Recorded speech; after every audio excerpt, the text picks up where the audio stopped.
Les procédures que nous allons voir maintenant couvrent la plupart des problèmes de réparation de surface que vous êtes susceptibles de rencontrer sur les cartes simple face, double face et multicouche. Ne perdez jamais de vue l'objectif essentiel. La réparation doit être non destructive et doit viser à égaler, voire surpasser, la qualité et la fiabilité du produit d'origine. Notre étude portera sur 4 tâches fondamentales: la réparation des conducteurs, au moyen de conducteurs ronds et plats, la réparation des pastilles décollées ou manquantes, ainsi que des trous métallisés, la réparation des sections de cartes brûlées ou manquantes et des délaminations, et enfin la réparation des connecteurs. Les 2 principes de base applicables à l'ensemble de ces procédures sont la nécessité d'éviter toute surchauffe et, toujours en préambule à toute intervention, un nettoyage et un pré-étamage des pièces bien avant de commencer le travail proprement dit. On commencera par éliminer toute trace de contamination et tout corps étranger, puis on nettoiera les surfaces au solvant. Bien entendu, si la carte est protégée par un enrobage, celui-ci devra être éliminé de la zone de travail. Bien, voyons d'abord les conducteurs endommagés. Ce peut être une piste franchement coupée, des entailles, des rayures et des trous, ou une portion de piste décollée du support.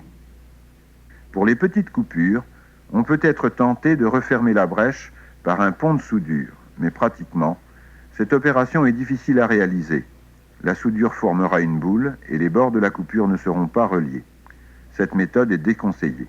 Une meilleure méthode consiste à fermer la coupure au moyen d'un cavalier constitué d'un fil que l'on montera en surface ou à travers le matériau de base. Remarquez la section du fil. Il est choisi de façon à ce que sa conductivité soit équivalente ou légèrement supérieure à celle du conducteur d'origine. On s'apprête à poser un cavalier pour réparer l'accident subi par cette carte. Et le premier travail va consister à enlever la partie décollée du circuit.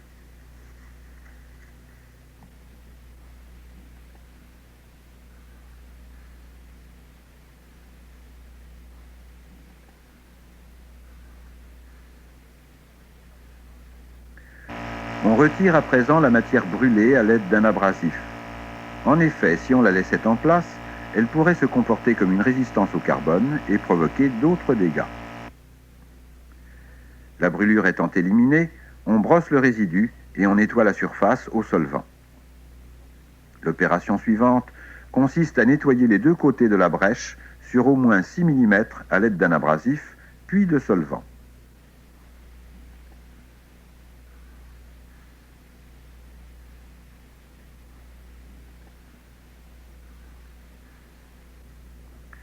Le cavalier devant être ressoudé par refusion, il faut pré-étamer et nettoyer les extrémités des conducteurs.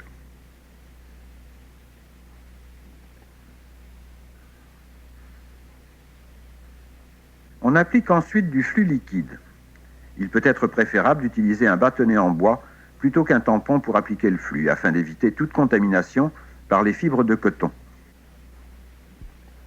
On reliera les 2 côtés de la coupure avec un morceau de fil cylindrique qui sera lui aussi nettoyé.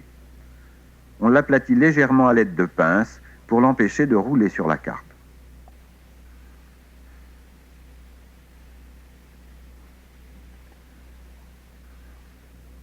On le coupe ensuite à une longueur supérieure de 6 mm au moins à la largeur de la coupure.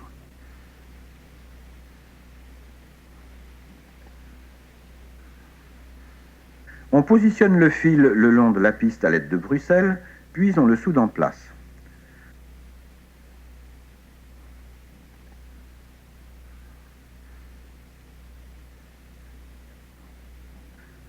Un outil lap-flow peut remplacer le fer à souder pour ce travail.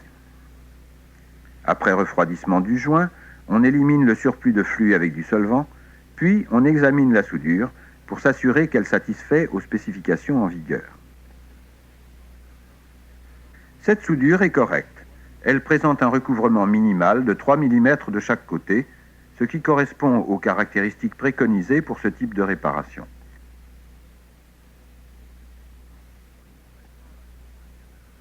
Voyons maintenant la pose d'un cavalier à travers cette carte qui a déjà été nettoyée. Le fil étant ancré mécaniquement aux 2 extrémités, le cavalier en traversée est le mode de réparation des coupures le plus solide. Dans ce cas, le fil est déjà préétamé. On le coupe et on le cambre à la bonne dimension pour refermer la coupure. Il sera nécessaire de percer 2 trous qui traverseront à la fois le conducteur et la carte.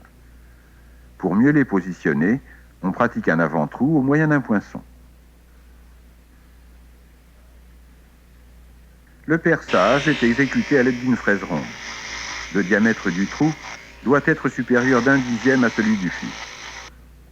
On insère ensuite le cavalier à partir du côté composant et on l'applique fermement sur la carte. Sur le côté opposé, les fils sont retournés et coupés à la bonne longueur.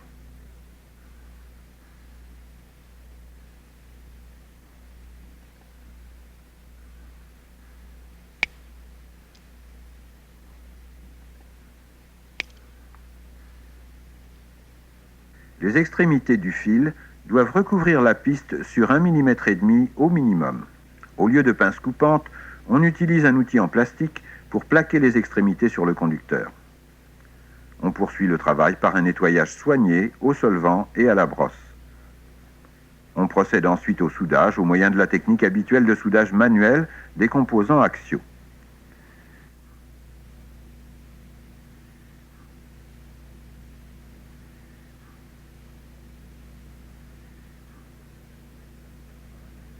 Voici l'aspect de la zone de travail après nettoyage. Cet aspect correspond aux spécifications préconisées pour ce type de réparation.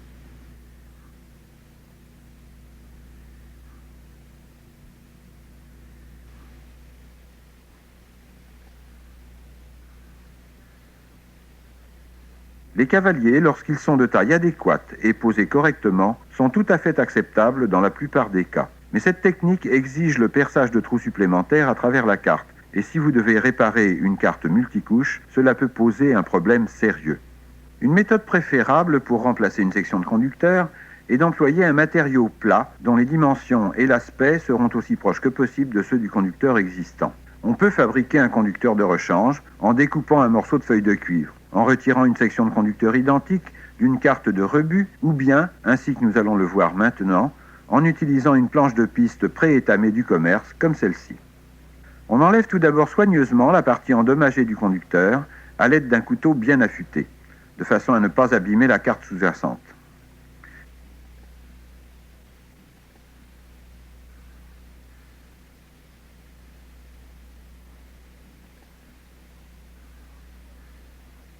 Puis, on nettoie la zone de travail au solvant et on l'essuie. On place ensuite la planche de piste de rechange en regard de la piste à réparer pour choisir un conducteur de rechange de largeur correcte. On nettoie soigneusement la piste choisie sur ses 2 faces avec une gomme abrasive, afin d'éliminer toute oxydation superficielle. On la coupe à une longueur qui permettra un recouvrement minimal de 3 mm de chaque côté. La soudure se faisant par refusion,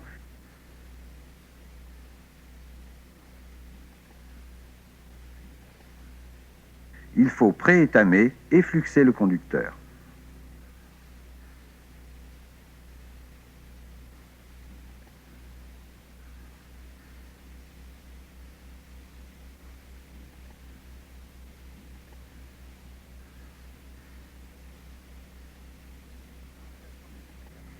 Ici, l'utilisation d'un outil lap-flow permet d'effectuer la soudure d'une main, tandis que l'autre maintient la pièce de rechange en place pendant et après la chauffe.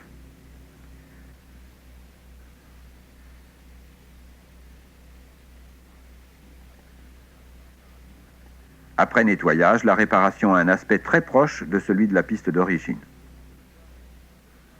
Nous venons de voir les spécifications préconisées pour ce type de réparation. Mais certaines normes exigeront que la piste neuve soit collée à la carte à l'aide d'une résine époxy ou de tout autre adhésif. La résine est déposée sur la piste. L'ensemble forme un assemblage aussi résistant qu'à l'origine. La résine agit comme un radiateur qui réduit le risque de refusion d'un joint quand on chauffe un autre point du conducteur.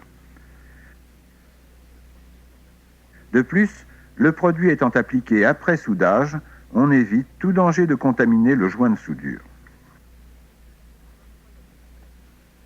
On placera l'adhésif sous la piste lorsque les questions d'aspect sont essentielles. C'est le cas également si l'on doit remplacer des contacts de connecteurs imprimés, dont la surface, servant au contact, ne doit pas être couverte.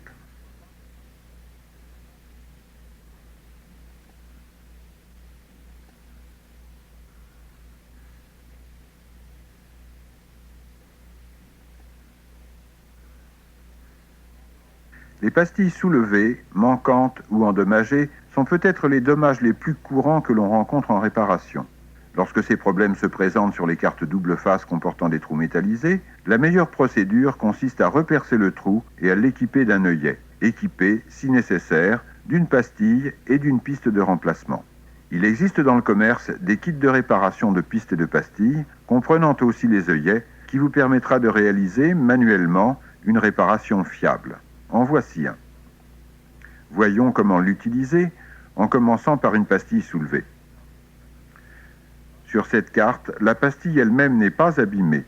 Aussi, la première étape consiste à la plaquer sur la carte et à la maintenir provisoirement au moyen d'une bande adhésive, tandis que l'on agrandit le trou pour y placer l'œillet. Si nécessaire, on peut remplacer la fraise par un foret.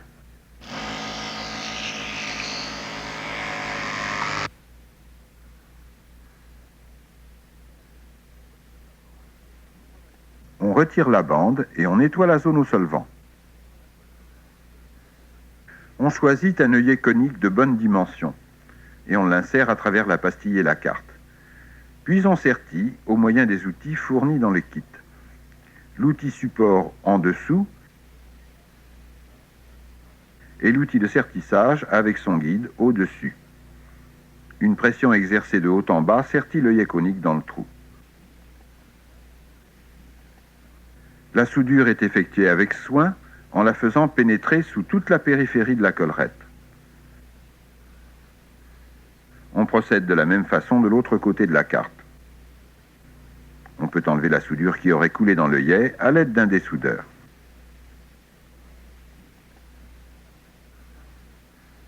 Après nettoyage, le trou réparé est prêt à recevoir une sortie de composants. Nous voyons ici un cas où la piste et la pastille doivent être remplacées. Aussi, après nettoyage de la zone de travail, on agrandit le trou pour y placer l'œillet.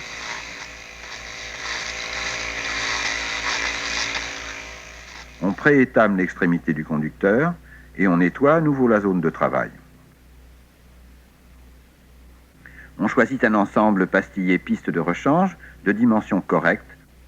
On le nettoie des deux côtés, puis on le coupe à la longueur pour que le recouvrement soit de 3 mm environ.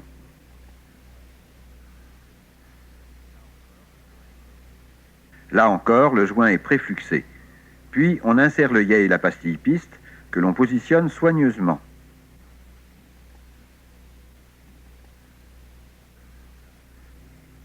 Après sertissage de l'œillet, on soude ensuite les deux joints.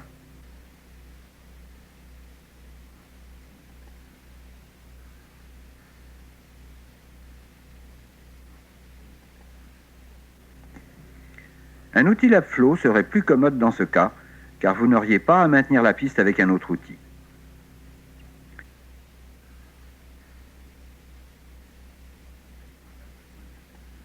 Après nettoyage, le joint terminé devra présenter cet aspect. Il correspond aux spécifications préconisées pour ce type de réparation. Il existe des machines à souder les œillets qui peuvent donner des résultats de qualité fabricant dans les conditions d'un atelier de maintenance. Pour l'essentiel, ces machines permettent d'effectuer un soudage par résistance où température, pression et étamage sont contrôlés. Les étapes de la procédure sont les mêmes, mais les œillets ne sont plus sertis manuellement. La carte est positionnée ici. En premier lieu, le sertissage se fait à froid pour vérifier la pression et l'alignement. Ensuite, on applique un courant élevé pendant un temps préétabli pour refondre le joint. L'avantage par rapport au sertissage manuel et que tout problème de dégazage pendant la soudure est supprimé, et que l'œillet est uniformément et solidement serti et soudé. Parfois, il peut s'avérer nécessaire d'effectuer l'opération inverse, déposer un œillet, un rivet ou un picot. Voici un picot tourelle que l'on doit retirer, et pour effectuer un travail correct sans abîmer la carte, on utilise une fraise balle. La dimension choisie doit être à peine plus grande que la taille du trou. Vous voulez seulement amincir la collerette sans pénétrer dans le trou.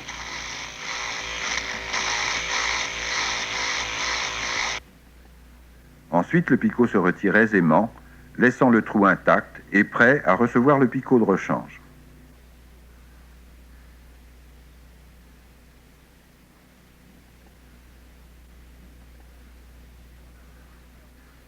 Considérons à présent une carte dont une partie a été durement endommagée. Elle est non seulement brûlée, avec une partie de circuit décollée, mais le matériau support lui-même a été détruit. La procédure de réparation comporte 2 temps. Vous devrez tout d'abord reconstituer le matériau support, puis rétablir la continuité du circuit. Il faut retirer au préalable la matière calcinée à l'aide d'une fraise.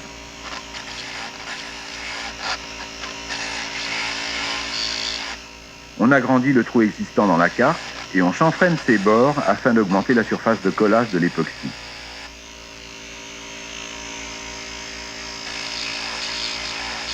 Pour fermer le trou d'un côté, on place une cale de téflon que l'on fixe par une bande adhésive.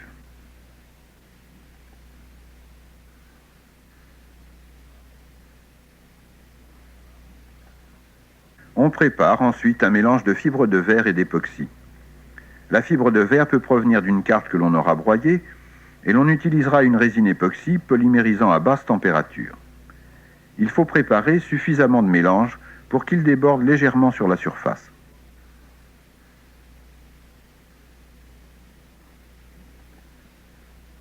Laissez polymériser à l'ambiante, puis retirer la bande adhésive et placer la carte en étuve pour parachever la polymérisation.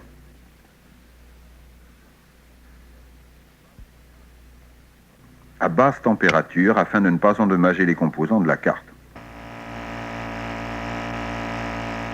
On termine alors la remise en état du support en aplanissant la surface par meulage, puis en perçant un trou destiné à recevoir la pastille et la piste de rechange. Cette méthode permet de réparer des brûlures pouvant atteindre une dizaine de millimètres de diamètre. Mais pour des trous plus gros, il est préférable de découper un bouchon aux dimensions requises, de l'adapter et de le coller en place à l'époxy. Les dégâts subis sur cette carte couvrent une grande surface et ont exigé une découpe importante. On a ensuite chanfreiné les bords du trou pour qu'il puisse recevoir une pièce. On utilise un morceau de carte de rebut dans lequel on trace soigneusement, au crayon, les contours du trou. Le crayon est incliné pour plus de précision. Puis on découpe la pièce à l'aide d'une scie fine de joaillier et en suivant très soigneusement le tracé. On chanfreine ensuite l'arête de la pièce aussi parfaitement que possible.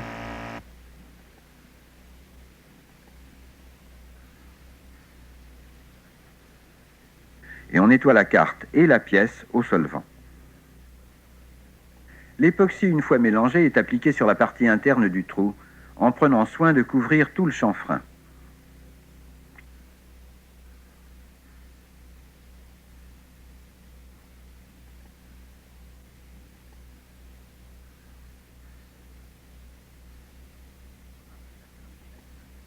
Remarquez la cale en téflon placée en dessous. Après positionnement de la pièce, on place une autre cale par-dessus, puis on attend que l'époxy polymérise. Un peu plus tard, lorsque l'époxy a durci, on enlève les cales et on enlève le surplus de résine avant de rétablir la continuité du circuit.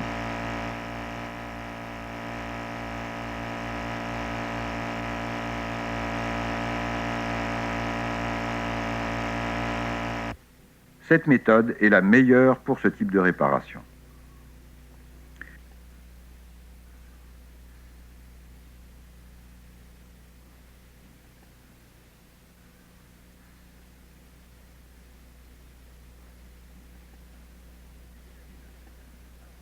Les délaminations, appelées parfois cloques, sont des séparations entre les couches d'une carte multicouche. Vous en voyez deux ici. Elles se produisent parfois pendant la soudure à la vague, à la suite d'une mauvaise stratification. Sur ce multicouche, la zone affectée est accessible et ne comporte aucune piste. Il est donc possible de la restratifier avec un peu d'époxy. La carte est nettoyée et séchée en étuve. On perce deux petits trous aux extrémités opposées de la zone délaminée. À l'aide d'une seringue, on injecte de l'époxy d'un type et d'une viscosité adéquate.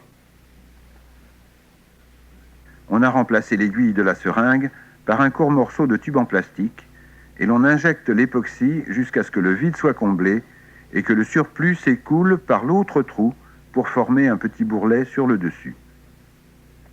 Une cloche à vide peut être d'un certain secours pour améliorer le remplissage. On place ensuite la carte sous une lampe à infrarouge pendant 1 heure environ jusqu'à polymérisation de l'époxy, puis on élimine le bourrelet par meulage.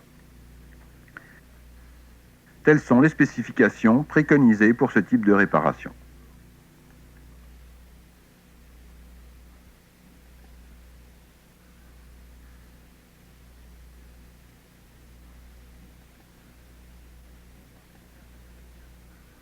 Les cartes de circuit imprimées sont très rarement usées. Elles peuvent tomber en panne, mais elles présentent très peu de traces d'usure en utilisation normale. Les contacts des connecteurs imprimés font fréquemment exception à la règle et les défauts sont soit un contact soulevé, encore utilisable, soit des pistes usées qui ont perdu leur surface de contact et doivent être remétallisées, soit des contacts disparus qui doivent être remplacés. Nous verrons le cas des connecteurs usés dans la prochaine section d'Orure des connecteurs imprimés. Voyons maintenant comment effectuer les autres réparations. Ce contact soulevé va être recollé à l'aide d'une colle anaérobie. Aussi faut-il d'abord le nettoyer au solvant, puis appliquer l'activateur que l'on laisse sécher.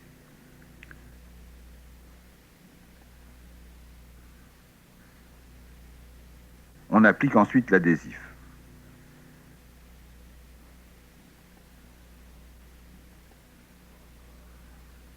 Une fois encore, le joint sera serré entre des cales anti-adhésion en téflon, mais sans serrer trop, pour ne pas faire fuir la totalité de l'adhésif.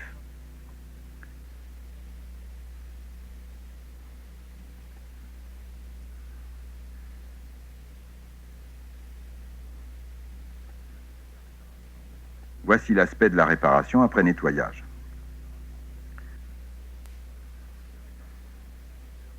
La réparation de ce connecteur va exiger le remplacement d'un contact et son collage sur la carte. Ici encore, les premières mesures consistent à enlever toute partie endommagée ou soulevée du conducteur.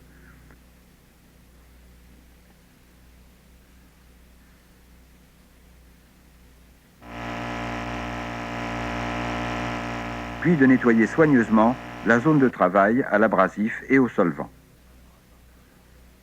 On commence par remplacer le conducteur. On choisit la largeur convenable sur une planche de piste de rechange droite. On nettoie et on coupe à longueur.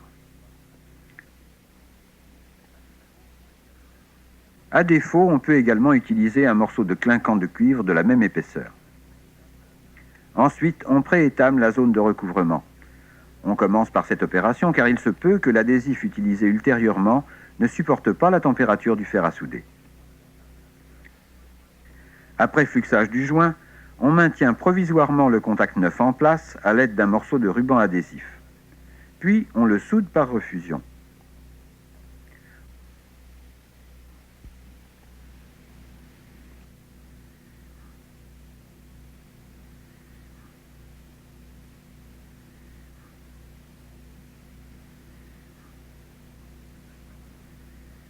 On peut maintenant recoller le contact de rechange sur la carte à l'aide du même adhésif à deux composants utilisé précédemment.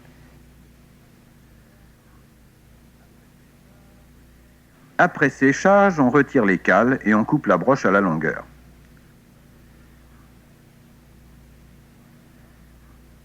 En phase finale, on chanfreine légèrement l'arête à la lime en prenant soin de ne pas redécoller l'extrémité du conducteur.